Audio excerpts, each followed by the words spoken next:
ఈ video Sankranti festival రోజు అనమాట.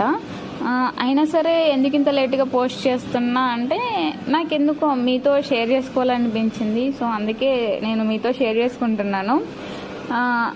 అయితే కొన్ని వందల వేల సంవత్సరాలు ఉన్న ఈ టెంపుల్ గురించి నేను 1 minute నేనేం ఎక్స్ప్లెయిన్ చేయకపోవచ్చు, కానీ నాకు తెలిసింది నేను మీతో చెప్పాలనుకుంటున్నాను. ఆల్రెడీ మీరు ఈ వీడియోలో చూసే ఉంటారు. ఈ వీడియోలో ఇక్కడ కనిపిస్తున్నాయి ఈ పోల్స్ చూడండి.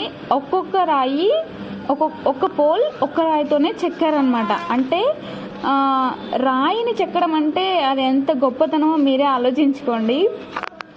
ఇంకా ఈ టెంపుల్కి అది ఉందన్నమాట ప్రత్యేకత.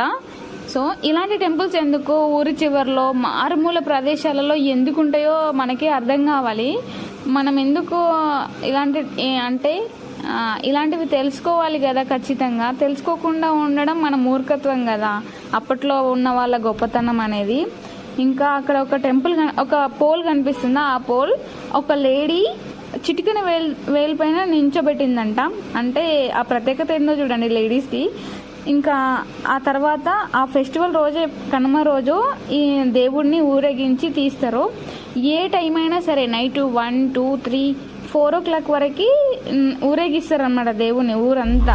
చూడండి ఇక్కడ లేడీస్ ఎంత హ్యాపీగా దేవుడికి వెల్కమ్ చెప్పి ఇంకా ఊరి చివరి వరకు ఎంత హ్యాపీగా సాగనంపుతారో.